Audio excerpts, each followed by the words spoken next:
राजद से रहे पूर्व विधायक दुर्गा प्रसाद सिंह जब टिकट नहीं मिला तो वो भाजपा का दामन थामे थे और काफ़ी पॉपुलर थे अपने उजियारपुर विधानसभा क्षेत्र में। ऐसा क्यास लगाया जा रहा था कि अगर भाजपा को सीट जाती है तो इन्हें टिकट मिलेगा। आप प्रबल दावेदार भी थे, लेकिन भाजपा ने जो है सीट उपेंद्र कुशवाहा को दे दिया। इसके बाद इन्होंने जनसुराज का दामन थामा है और उनके टिकट पर उजियारपुर विधानसभा क्षेत्र से चुनाव लड़ रहे हैं। आखिर क्या कारण है जो आप भाजपा का साथ छोड़ के जनसुराज में गए और चुनाव लड़ रहे हैं? दरअसल हमारी राजनीतिक शुरुआत 1974 के जयप्रकाश नारायण आंदोलन से है। भारत रत्न लोकनायक जयप्रकाश नारायण जब उन्होंने संपूर्ण क्रांति का आह्वान किया, राज्य के बेरोजगारी की समस्या पर, शिक्षा की समस्या पर जब राज्य में आंदोलन हुए, उन दिनों में विद्यार्थी था और छात्र आंदोलन में मैं सक्रिय भाग लिया, जिसके कारण 74 में 2 महीना जेल में रहा और फिर आपातकाल जब देश में लगे तो उसके प्रतिकार करने के कारण 1 साल 22 दिन जेल में रहा और तत्पश्चात जनता पार्टी की सरकार बनी और उस समय से जनता पार्टी में संपूर्ण देश शामिल हुआ और देश में सरकार बन गई। हम लोकनायक भारत रत्न कर्पूरी ठाकुर जी के सानिध्य में काम किए। प्रोफेसर अजीत कुमार मेहता साहब के साथ उनके संसदीय सचिव के रूप में दिल्ली में उनके साथ रहे, काम किए। उनके अलावे भारत के स्वतंत्रता सेनानी राजेंद्र नारायण शर्मा जी, कर्पूरी ठाकुर जी के मित्र, उनके सानिध्य में काम किया। तत्पश्चात रामविलास मिश्र जी, जो अपने टाइटल में विमल भी लिखते थे, विमल थे भी, उनके सानिध्य में काम किया। इन अनुभव के साथ जब बाद में भारतीय जनता पार्टी भारतीय जनता पार्टी बन गई 1980 में, तो भारतीय जनता पार्टी में मैं रहा। लेकिन भारतीय जनता पार्टी ने 3 बार मुझको टिकट से वंचित किया। एक बार, पहली बार जब हम डिमांड करते थे तो कमलेश झा जी जो हमारे अध्यक्ष थे, उनको टिकट मिला था। फिर दूसरी बार कांग्रेस के अध्यक्ष थे और पूर्व एमएलए थे स्वर्गीय चंद्रबली ठाकुर जी, उनको टिकट मिल गया। और तीसरी बार में श्री शील कुमार राय जी, उनको टिकट मिल गया। तीनों बार मैं वंचित हो गया। चौथी बार हम उम्मीद कर रहे थे कि हमको इस बार ज़रूर मिल जाएगा, लेकिन वो भाजपा ने सीट अपना श्री उपेंद्र कुशवाहा जी के दल को दे दिया, समझौता में चला गया, तो सारे लोग टिकट से वंचित रह गए। मेरे शुभचिंतकों ने, मेरे क्षेत्र के लोगों ने, नौजवानों ने ये कहा कि 10 साल तक आप बैठे रहे, अब आपकी उम्र बढ़ जाएगी तो चुनाव कैसे लड़ेंगे। धीरे धीरे नई पीढ़ी आपका नाम न भूल जाए, इसलिए जैसे भी हो चुनाव लड़िए, चाहे निर्दलीय ही क्यों न हो। वास्तव में मैं एमएलए का चुनाव लड़ने के पक्ष में पहले नहीं था और मैं एमपी का ही चुनाव लड़ना चाहता था, मगर जिस दल में था उसी दल के श्री नित्यानंद राय साहब हैं, जो भारत के गृह राज्य मंत्री हैं, तो वो हमको अवसर नहीं मिल सकता था, तो वो नहीं मिला। तो एमएलए में हमने मन बनाया कि हमको लड़ना है। लड़ना केवल एमएलए बनने के लिए नहीं है, लड़ना है कि जो काम अधूरे रह गए, जब हम विधायक थे तो जिन कामों को हमने करना सोचा और करने के मन बना के ठाना और प्रयास किया, उसमें बहुत सारे काम अधूरे रह गए। न केवल उजियारपुर क्षेत्र का बल्कि संपूर्ण समस्तीपुर जिला उपेक्षित महसूस कर रहा है अपने आप को। जैसे समस्तीपुर जिला में एक यूनिवर्सिटी नहीं है, यूनिवर्सिटी एक बनना चाहिए, हमने मन में ठाना हुआ है, लेकिन वो हमारे एमएलए बनने से उसके पूर्ति में मदद मिलेगी, मेरा वो प्रयास है। इससे छात्रों को फायदा होगा। हाँ, छात्रों को, नौजवानों को फायदा होगा और जिला का गौरव बढ़ेगा। उसी तरीके से हम शिक्षा के क्षेत्र में और भी व्यापक काम करना चाहते हैं। उनमें एमएलए बहुत बड़ा सहायक है। हमने इसके अलावे पूर्व में भी हमने शिक्षा के क्षेत्र में बहुत सारे काम किए हैं।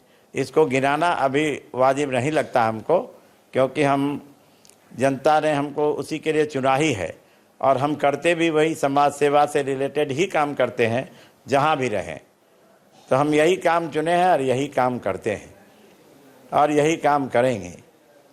तो हम चाहते हैं कि उजियारपुर की जनता हमको एक बार अपनी कृपा हम पर दे और हम जितनी मेहनत से पूर्व में काम किए हैं उससे ज़्यादा मेहनत से इस क्षेत्र में काम करेंगे।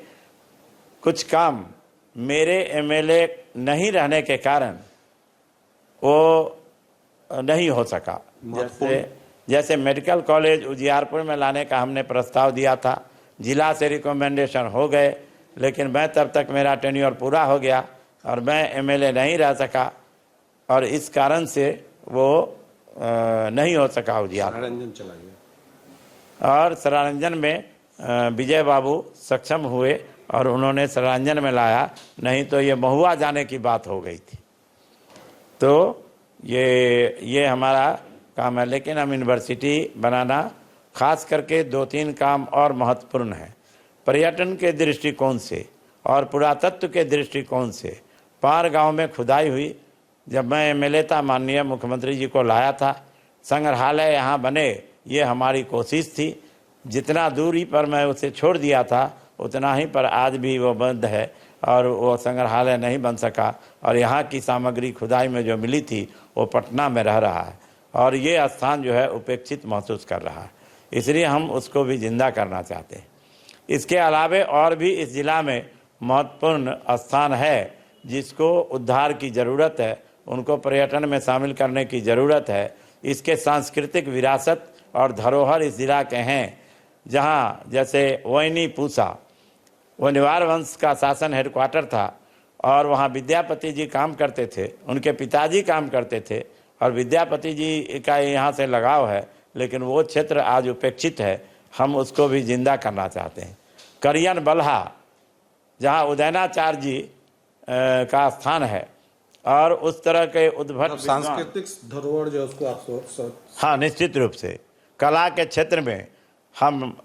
क्षेत्र में विधानसभा में पूर्व में हमने नींव रखा था कि यहाँ के कलाकार को उत्कृष्टता मिले, वो ऊंचाई पर पहुँचे। उस दिशा में सरकार को काम करना चाहिए और फिल्म विधा में भी बिहार नौजवानों को रास्ता दे।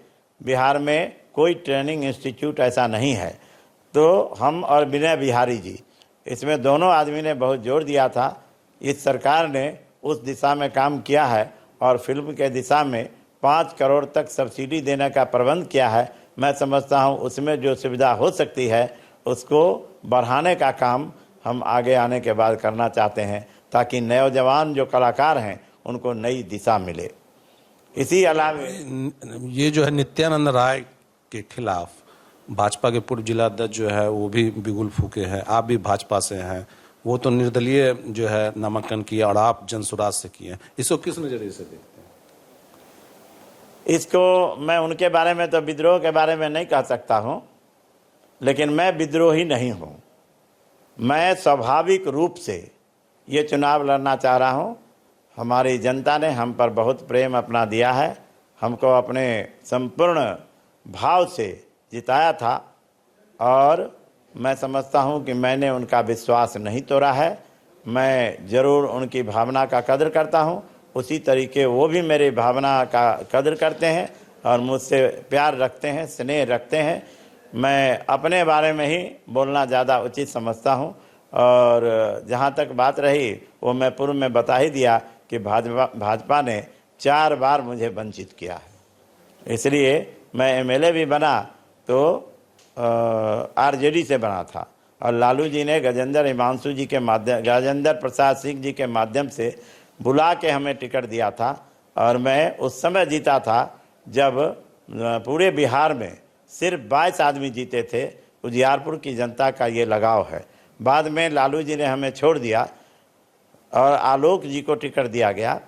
आलोक जी 2 बार रह गए तो हमें कोई उससे दिक्कत नहीं है, लेकिन लोगों को बदलाव पसंद है और लोगों ने हमें कहा तो हम अपना नॉमिनेशन दिए हैं। एक नारा चल रहा स्थानीय बनाम बाहरी, इसको किस नजर से? हाँ, ये स्थानीय बनाम बाहरी का नारा मजबूरी में जनता लगा रही है। पूर्व में ऐसा नारा नहीं था। यहाँ से तो स्थानीय आधा आधी सीट एमएलए का स्थानीय के बजाय बाहरी को जा चुका है पूर्व में, और एमपी का दोनों चुनाव बाहरी व्यक्ति ही जीते हैं। लेकिन संविधान के अनुसार बाहरी किसी को हम नहीं मानते हैं, इसलिए कि संविधान कहता है कि कहीं से भी कोई लड़ सकता है चुनाव, संवैधानिक अधिकार है। मगर जन भावना है कि नेता को क्यों? हाँ, जन भावना ये है कि बाहर के जो जीत के जाते हैं वो क्षेत्र में नॉमिनल आते हैं और क्षेत्र में आके फिर अपने गांव चले जाते हैं जहां उनका घर है। तो जनता से उनकी दूरी बढ़ जाती है और जनता को जब ज़रूरत होती है किसी काम से तो वो खोजते हैं तो वो मिल नहीं पाते हैं, उनसे भेंट करना मुश्किल रहता है। फ़ोन, बड़े पद पर रहने वाले लोगों का फ़ोन व्यस्त रहता है, नहीं तो फ़ोन पर बात करना संभव नहीं होता है। इस बात से जनता को दुख है।